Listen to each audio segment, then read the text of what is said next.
CM ವಿರುದ್ಧ ಈಗ ತನಿಖೆಗೆ ರಾಜ್ಯಪಾಲರು ಕೂಡ ಅನುಮತಿಯನ್ನ ನೀಡಿದ್ದಾರೆ. ಸೊ ಹಾಗಾಗಿ ಈಗ ಗ್ರೀನ್ ಸಿಗ್ನಲ್ ಸಿಕ್ಕಂತಾಗಿದೆ. ಸಿಎಂಗೆ ಮತ್ತಷ್ಟು ಸಂಕಷ್ಟ ಈಗ ಎದುರಾಗಿದೆ. ನಮ್ಮ ಜೊತೆಗೆ ಸಚಿವರಾಗಿರುವಂತಹ ದಿನೇಶ್ ಗುಂಡೂರಾವ್ ಅವರಿದ್ದಾರೆ, ಮಾತಾಡೋಣ. ಸರ್ ನಮಸ್ತೆ. ಈಗ ಪ್ರಾಸಿಕ್ಯೂಷನ್ಗೆ ರಾಜ್ಯಪಾಲರು ಅನುಮತಿ ಕೊಟ್ಟಿದ್ದಾರೆ ಸಿಎಂ ವಿರುದ್ಧ. ನಿಮ್ಮ ರಿಯಾಕ್ಷನ್ ಸರ್, ಏನ್ ಹೇಳ್ತೀರಿ?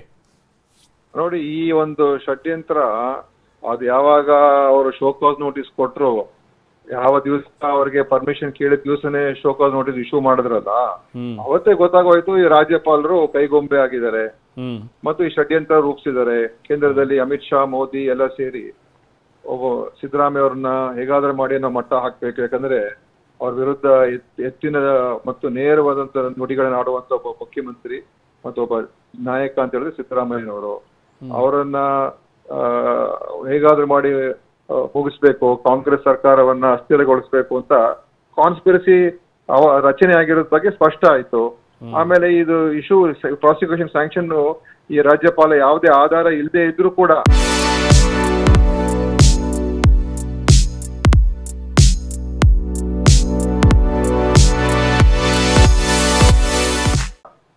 ಸ್ಯಾಂಕ್ಷನ್ ಕೊಡ್ತಾರೆ ಅಂತ ಕೂಡ ನಮ್ಗೆ ಗೊತ್ತಿತ್ತು. ಯಾಕೆಂದ್ರೆ ಈ ವಿಚಾರದಲ್ಲಿ ಯಾವ ತಪ್ಪು ಕೂಡ ಮುಖ್ಯಮಂತ್ರಿಯವರು ಮಾಡಿಲ್ಲ, ಯಾರು ಮಾಡಿಲ್ಲ. ಸುಮ್ಮನೆ ಇವರು ದ್ವೇಷದ ಕೀಳಮಟ್ಟದ ನೀಚ ರಾಜಕಾರಣ, ಭಾರತೀಯ ಜನತಾ ಪಾರ್ಟಿ, RSS, ಸಂಘ ಪರಿವಾರ, ಇವ್ರಿಗೆ ಪ್ರಜಾಪ್ರಭುತ್ವದಲ್ಲಿ ನಂಬಿಕೆನೇ ಇಲ್ಲ ಅಲ್ಲ. ಎಲ್ಲ ದೇಶದಲ್ಲಿ ಎಲ್ಲಾ ಕಡೆ ರಾಜ್ಯಪಾಲರನ್ನ ಇದಕ್ಕೆ ಉಪಯೋಗಿಸ್ತಾರೆ. IT, ED, CBI ಇದಕ್ಕೆ ಉಪಯೋಗಿಸ್ಕೊಳ್ತಾರೆ. ಎಲ್ಲಾ ಸಂಸ್ಥೆಗಳನ್ನ ಇವತ್ತು ಸೆಬಿನೂ ಕೂಡ, ಯಾವ ಸಂಸ್ಥೆ ಸೆಬಿ ಬಗ್ಗೆ ನಮ್ಗೆ ನಂಬಿಕೆ ಅದ್ರ ಬಗ್ಗೆ ನಂಬಿಕೆನು ವಿಶ್ವಾಸ ಹೊರಟೋಗಿದೆ. ಸೊ ಇದು ದೇಶದಲ್ಲಿ ಇವ್ರು ಮಾಡ್ತಾ ಇರುವಂತ ಒಂದು ಅಧರ್ಮದ, ಕೀಳಮಟ್ಟದ, ಅನೈತಿಕ, ಕಾನೂನು ಬಾಹಿರ, ಸಂವಿಧಾನ ಬಾಹಿರವಾದಂತ ರಾಜಕಾರಣ ಮೋದಿ, ಅಮಿತ್ ಶಾ, ಬಿಜೆಪಿ ಮಾಡ್ತಾ ಇದ್ದಾರೆ. ಇದು ಪ್ರಾಸಿಕ್ಯೂಷನ್ ಕೊಡ್ತಾರೆ ಅನ್ನುವಂತ ಸೂಚನೆ ಇತ್ತ ಗುಂಡೂರಾವ್? ನ್ಯಾಚುರಲಿ ಯಾವ ಆಧಾರ ಇಲ್ದೇನೆ ಈಗ ಕುಮಾರಸ್ವಾಮಿ ಅವ್ರ ಮೇಲೆ ಲೋಕಾಯುಕ್ತ ಅವ್ರು ಎನ್ಕ್ವೈರಿ ಮಾಡಿ ಚಾರ್ಜ್ ಶೀಟ್ ಮಾಡೋದಕ್ಕೆ ಸ್ಯಾಂಕ್ಷನ್ಗೆ ಕೇಳಿದ್ದಾರೆ ರಾಜ್ಯಪಾಲರ ಹತ್ರ.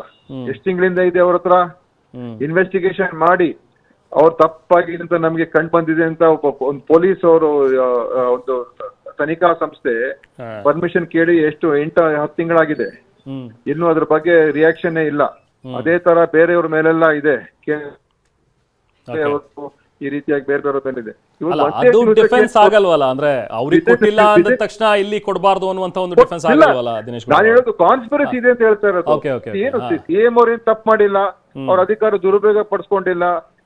ಇದೆಲ್ಲ ಆಗಿರೋದು ಬಿಜೆಪಿ ಸರ್ಕಾರ ಇದ್ದಾಗ, ಬಿಜೆಪಿಯ ಚೇರ್ಮನ್ ಇದ್ದಾಗ, ಬಿಜೆಪಿಯ ನಗರಾಭಿವೃದ್ಧಿ ಸಚಿವರಿದ್ದಾಗ, ಬಿಜೆಪಿಯ ಅವರೇ ಪಾಲಿಸಿ ತಂದು ಅವರೇ ಒಪ್ಕೊಂಡು ನಿಮ್ಮ ಜಮೀನು ನಾವು ತಗೊಂಡ್ಬಿಟ್ಟಿದೀವಿ, ನಿಮ್ಗೆ ಬೇರೆ ಕೊಡ್ತೀವಿ ಅಂತ ಅವ್ರು ಕೊಟ್ಟಿರುವಂತದ್ರಲ್ಲಿ ಇದರಲ್ಲಿ ಯಾವ ಒಂದು ತಪ್ಪು ಮಾಡಿದರೆ ಸಿದ್ದರಾಮಯ್ಯನವರು? ಒಬ್ಬ ಮುಖ್ಯಮಂತ್ರಿ ಬಗ್ಗೆ ಒಂದು ಪರ್ಮಿಷನ್ ಬಂದಾಗ ಅದು ಸ್ವಲ್ಪ ಸಮಯ ತಗೊಂಡು ಕನ್ಸಲ್ಟ್ ಮಾಡಿ ಶೋಕಾಸ್ ನೋಟಿಸ್ ಕೊಡ್ಬೇಕು. ನೋಟಿಸ್ ಕೊಟ್ಟಿದ್ದಾರೆ, ಅದಕ್ಕೆ ಉತ್ತರ ಸಿಎಂ ಅವರು ಕೂಡ ಕೊಟ್ಟಿದ್ದಾರೆ. ಬಟ್ ನಾನು ಹೇಳುದು ಅವತ್ತೇ ನಮ್ಗೆ ಗೊತ್ತಿತ್ತು ಉತ್ತರ ನಾವು ಕೊಡ್ತೀವಿ. ಬ್ರೇಕ್ ಆಗ್ತಾ ಇದೆ, ಹೋಗ್ತೀವಿ ನಾವು. ಸರ್ ಬ್ರೇಕ್ ಆಗ್ತಾ ಇದೆ, ನಿಮ್ಮ ವಾಯ್ಸ್ ಬ್ರೇಕ್ ಆಗ್ತಾ ಇದೆ. ಹಲೋ. ಒಂದು ಜನಪ್ರಿಯ ಮುಖ್ಯಮಂತ್ರಿಯನ್ನ ಹೇಗೆ ಮುಗಿಸ್ಬೇಕು ಅಂತ ಯಾವ ಒಂದು ಕೆಳಮಟ್ಟಕ್ಕೆ ಅಮಿತ್ ಶಾ, ಮೋದಿ, ಬಿಜೆಪಿ, ಸಂಘ ಪರಿವಾರ ಮಾಡ್ತಾ ಇದೆ, ಅದು ನಾನು ಹೇಳುವಂತದ್ದು. ಇವರಿಗೆ ಯಾವ ರಾಮರಾಜ್ಯ ಇದು, ಯಾವ ಧರ್ಮದ ರಾಜಕಾರಣ ಇದು, ಯಾವ ಒಳ್ಳೆತನದಿಂದ ಕೂಡಿದೆ, ಏನು ಇದರ ಅರ್ಥ ಏನು? ಸರ್ ಈಗ ಮೈಸೂರುವರೆಗೂ ಕೂಡ ಈ ಸಮಾವೇಶ, ಜನಾಂದೋಲನ ಎಲ್ಲ ನಡೀತು ಕಾಂಗ್ರೆಸ್ನಿಂದ. ಬಹುಶಃ ಎಲ್ಲೋ ಒಂದ್ ಕಡೆ ಆ ಒಂದು ಉತ್ಸಾಹ ನೋಡ್ತಾ ಇದ್ರೆ ರಾಜ್ಯಪಾಲರು ಕೊಡೋದಿಲ್ಲ ಬಹುಶಃ ಅನ್ನೋ ಮಟ್ಟದಲ್ಲೇನೆ ಎಲ್ಲರಲ್ಲೂ ಕೂಡ ಇದ್ದಂತ ಒಂದು ಉತ್ಸಾಹ, ಕಾಂಗ್ರೆಸ್ ನಲ್ಲಿ ಇದ್ದಂತ ಉತ್ಸಾಹ. ಬಟ್ ಇಲ್ಲಿ ನೋಡಿದ್ರೆ ಈಗಾಗಲೇ ಪ್ರಾಸಿಕ್ಯೂಷನ್ ಕೊಟ್ಟಿದ್ದಾರೆ. ಅಂದ್ರೆ ಎಲ್ಲೋ ಕಡೆ ಆ ಜನಾಂದೋಲನ ಅದ್ಯಾವುದು ಕೂಡ ಎಲ್ಲೋ ಕೈ ಹಿಡಿಯಲಿಲ್ಲ ಅನ್ಸುತ್ತೆ. ಸ್ವಾಮಿ, ಉತ್ಸಾಹ ನಮ್ಗೆ ಇವತ್ತಿಂದ ಜಾಸ್ತಿ ಆಗಿದೆ, ಆಯ್ತಾ? ಯಾಕಂದ್ರೆ ತಪ್ಪು ಮಾಡಿರೋರ್ಗೆನೆ ಭಯ ಬರೋದು. ಇದು ತಿರುಗು ಬಾಣ ಆಗತ್ತೆ, ನೋಡ್ತಾ ಇರಿ. ಯಾಕಂದ್ರೆ ಒಬ್ಬ ಶೋಷಿತ ವರ್ಗದ ಪರ, ಬಡ ಜನರ ಪರ ಯಾರು ಕೆಲಸ ಮಾಡುವಂತ ಒಬ್ಬ ಧೀಮಂತ ನಾಯಕನ ನೀವು ಅವಮಾನ ಅವ್ರಿಗೆ ಈ ತರ ಒಂದು ಷಡ್ಯಂತ್ರ ಮುಖಾಂತರ ಮುಗಿಸ್ತೀವಿ ಅಂತ ಹೊಡ್ತಿರಲ್ಲ, ಇದು ದೊಡ್ಡ ತಿರುಗುಬಾಣ ಬಿಜೆಪಿಗೆ ಆಗ್ತದೆ. ಇದು ನಮ್ಗೆ ನಮ್ಗೆ ಉತ್ಸಾಹ, ಹುಮ್ಮಸ್ಸು, ಒಗ್ಗಟ್ಟು ಎಲ್ಲ ಇದರಿಂದ ಹೆಚ್ಚಾಗ್ತದೆ. ಸಿದ್ದರಾಮಯ್ಯ ಅವರು ಹೇಳಿದ್ರಲ್ಲ, ನಾನ್ ಬಗ್ಗೋದಿಲ್ಲ ಜಗ್ಗೋದಿಲ್ಲ ಅಂತ ಹೇಳಿದಾರಲ್ಲ, ಇದು ಅವ್ರೊಬ್ಬರೇ ಅಲ್ಲ, ಇಡೀ ಕಾಂಗ್ರೆಸ್ ಪಾರ್ಟಿ ಅವ್ರ ಜೊತೆಲಿದೆ. ಎಸ್ ಸರ್, ಅಂದ್ರೆ ಕಾಂಗ್ರೆಸ್ ಪಕ್ಷದ ಸ್ಟ್ಯಾಂಡ್ ಏನಾಗಿರುತ್ತೆ ಸರ್ ಈಗ ಮುಂದೆ, ಪಕ್ಷದ್ದು, ಕಾಂಗ್ರೆಸ್, ನಿಮ್ಮ ನಾಯಕರದು? ಎಸ್ ಸರ್, ಸ್ಟ್ಯಾಂಡ್ ಇದೆ, ಸ್ಟ್ಯಾಂಡ್ ನಾವೆಲ್ಲ ಒಂದಾಗಿದ್ದೀವಿ. ನಮ್ಮ ಸಿಎಂ ಬಗ್ಗೆ, ಮುಖ್ಯಮಂತ್ರಿ ಬಗ್ಗೆ ನಮ್ಗೆ ಎಲ್ರಿಗೂ ವಿಶ್ವಾಸ ಇದೆ. ಅವ್ರು ಯಾವ ತಪ್ಪು ಮಾಡಿಲ್ಲ. ಇದರಲ್ಲಿ ಸಾರ್ವಜನಿಕರು ಕೂಡ ಯಾರೇ ಇದನ್ನ ಡಾಕ್ಯುಮೆಂಟ್ಸ್ ನೋಡಿದ್ರೆ ಅವರು ಹೇಳ್ತಾರೆ ಇದ್ರಲ್ಲಿ ಏನು ತಪ್ಪಿಲ್ಲ ಅಂತ, ಆಯ್ತಾ? ಅದು ಕೋರ್ಟ್ ಅಲ್ಲಿ ನ್ಯಾಯಾಲಯ ನಡೀತದೆ, ನಾವು ಫೇಸ್ ಮಾಡ್ತೀವಿ. ಆದ್ರೆ ಈ ರಾಜ್ಯಪಾಲರು ನೀವ್ ಹೇಳಿದ್ರಲ್ಲ, ಅವರು ಪಾಪ ಏನ್ ಮಾಡ್ತಾರೆ, ಅವರು ಕೈಗೊಂಬೆ. ಅಲ್ಲಿ ಅಮಿತ್ ಶಾ, ಮೋದಿ ಹೇಳ್ತಾರೆ ಈ ತರ ಮಾಡ್ಬೇಕು ಅಂತ, ಅವ್ರು ಮಾಡ್ಬೇಕಾಗ್ತದೆ. ಯಾಕಂದ್ರೆ ಅವ್ರು ಬಿಜೆಪಿ, ನಾವು ಇಡೀ ದೇಶದಲ್ಲಿ ಎಲ್ಲಾ ರಾಜ್ಯಪಾಲರು ಹಿಂಗೆ ತಾನೇ ಇರೋದು. ತೆಲಂಗಾಣಗ್ ಹೋಗಿ, ಡೆಲ್ಲಿಗೆ ಹೋಗಿ, ಕೇರಳಾಗ ಹೋಗಿ, ಎಲ್ಲೆಲ್ಲಿ ವಿರೋಧ ಪಕ್ಷರಿದ್ದಾರೆ ಅಲ್ಲಿ ರಾಜ್ಯಪಾಲರು ಹೆಂಗ್ ವರ್ತಿಸ್ತಾ ಇದಾರೆ ಅಂತ ಇಡೀ ನೀವೇ ನೋಡ್ತೀರಾ, ನೀವು ಮಾಧ್ಯಮದಲ್ಲಿ ನಿಮ್ಗೆ ಗೊತ್ತಿದೆ ಅಲ್ಲ. ದಿನೇಶ್ ಸರ್, ತುಂಬಾ ಒಂದು ಒಳ್ಳೆ ಪಾಯಿಂಟ್ ಹೇಳಿದ್ರೆ. ದಿನೇಶ್ ಸರ್, ತುಂಬಾ ಒಳ್ಳೆ ಪಾಯಿಂಟ್ ಹೇಳಿದ್ರೆ ನೀವು. ನೋಡಿ, ರಾಜ್ಯಪಾಲರು ವಿರೋಧ ಪಕ್ಷದ ಸರ್ಕಾರಗಳಲ್ಲಿ ರಾಜ್ಯಪಾಲರು ಹೇಗೆ ನಿರ್ವಹಣೆ ಮಾಡ್ತಾರೆ, ನಿಮ್ಮ ಅಭಿಪ್ರಾಯ ಹೇಳಿ. ಬಂದೆ ಸರ್, ನಿಮ್ಮ ಮಾತಿಗೆ ಬಂದೆ ಸರ್. ನೀವು ಒಂದು ಒಳ್ಳೆ ಪಾಯಿಂಟ್ ರೈಸ್ ಮಾಡಿದ್ರಿ. ಈ ಹಿಂದೆನೂ ಕೂಡ ರಾಜಭವನಕ್ಕೆ ಸುಮಾರು ಜನರ ಮೇಲೆ, ಈಗ ಕುಮಾರಸ್ವಾಮಿ ಅವರಾಗ್ಲಿ ಅಥವಾ ಈ ಹಿಂದೆ ಇದ್ದಂತ ಸಚಿವರುಗಳ ಮೇಲಾಗ್ಲಿ ಸುಮಾರು ದೂರುಗಳು ಬಂದಿವೆ.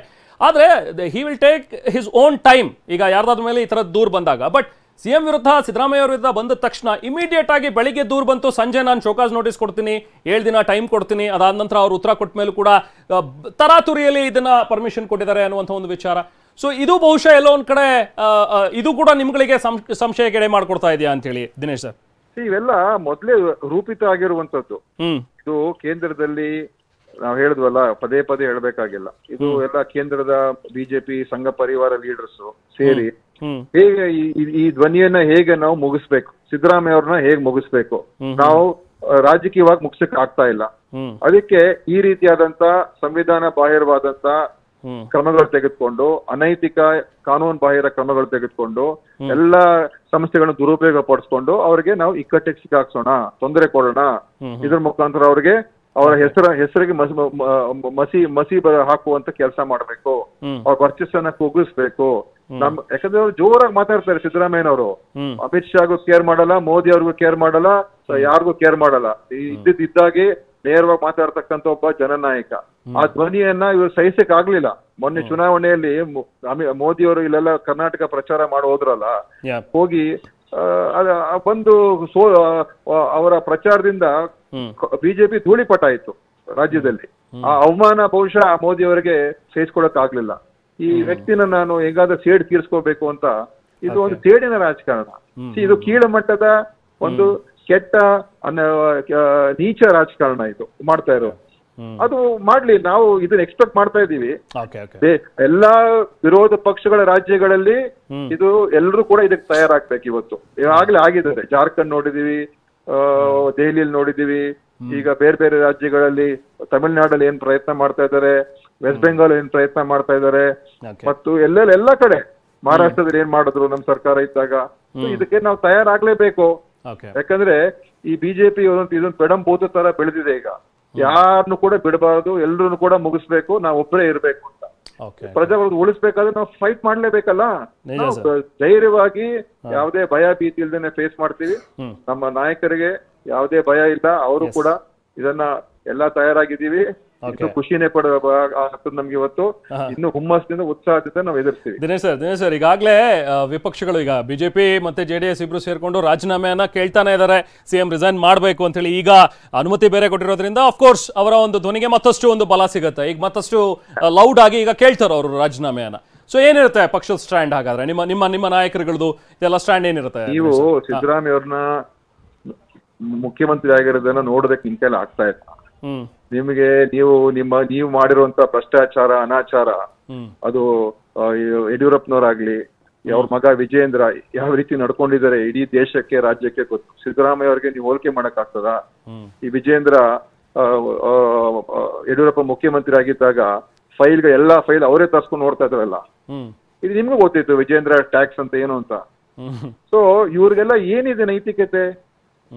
ಇವರೆಲ್ಲ ಯಾವ ಒಂದು ಆಧಾರದ ಮೇಲೆ ಕೇಳ್ತಾರೆ? ಸುಮ್ಮನೆ ಇವರೇ ಎಲ್ಲ ಇದೊಂದು ಕಾನ್ಸ್ಪಿರಸಿ, ಅದಕ್ಕೆ ಹೇಳೋದು ಓಕೆ ಸರ್. ಎಲ್ಲ ಇದಕ್ಕಂತ ಅವ್ರವ್ರ ಪಾತ್ರ ಅವ್ರವ್ರು ಮಾಡ್ತಾರೆ. ಬಟ್ ನಾವು ಡೆಮೋಕ್ರಸಿಲಿ ಅವ್ರು ಕೇಳೋ ರೈಟ್ಸ್ ಅವ್ರಿಗಿದೆ, ನಾವು ಫೈಟ್ ಮಾಡೋ ರೈಟ್ಸ್ ನಮಗಿದೆ. ಓಕೆ. ಬಟ್ ನಮ್ಮ ಪ್ರಕಾರ ನಾವು ಇವತ್ತು ಯಾವುದೇ ತಪ್ಪು ಮಾಡಿಲ್ಲ. ನಾವು ಜನರ ಪರವಾಗಿ ಕೆಲಸ ಮಾಡ್ತಾ ಇದೀವಿ. ನಾವು ರಾಜ್ಯದಲ್ಲಿ ನೋಡಿ, ಇಂಥ ದೊಡ್ಡ ಪ್ರಮಾಣದ ಗ್ಯಾರಂಟಿ ಯೋಜನೆ 50,000 60,000 ಕೋಟಿ ರೂಪಾಯಿಯಷ್ಟು ನೇರವಾಗಿ ಜನರಿಗೆ ಕೊಡುವಂತ ಕಾರ್ಯಕ್ರಮ ಯಾರಾದ್ರೂ ಮಾಡಿದ್ರಾ?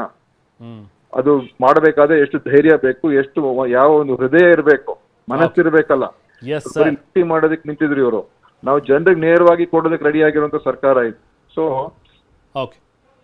S sir. Hello. Okay, cut ಆಗ್ತದೆ. Anyway, thank you Dinesh sir, ತಾವು ನಮ್ಮ ಜೊತೆ ಮಾತನಾಡಿದ್ರಿ. ಸೊ ಈಗ ಲೆಟರ್ ಕೂಡ ನೋಡ್ಬೋದು, ರಾಜಭವನದಿಂದ ಸಿಕ್ಕಿರುವಂತಹ ಈ ಒಂದು ಪತ್ರವನ್ನು TJ ಅಬ್ರಹಾಂ ಮತ್ತು ಸ್ನೇಹಮಯಿ ಕೃಷ್ಣ ಅವರಿಬ್ಬರ ಒಂದು ದೂರನ್ನು ಕೂಡ ದಾಖಲೆ ಪರಿಗಣಿಸಿ ಈಗ ಪ್ರಾಸಿಕ್ಯೂಷನ್ಗೆ ಅನುಮತಿ ಕೊಟ್ಟಿರುವಂತಹ ಒಂದು ವಿಚಾರಕ್ಕೆ ಸಂಬಂಧಪಟ್ಟಂತೆ ಬರೆದಿರುವಂತಹ ಲೆಟರ್ ಇದು, ರಾಜಭವನದಿಂದ ಸಿಕ್ಕಿರುವಂತಹ ಲೆಟರ್.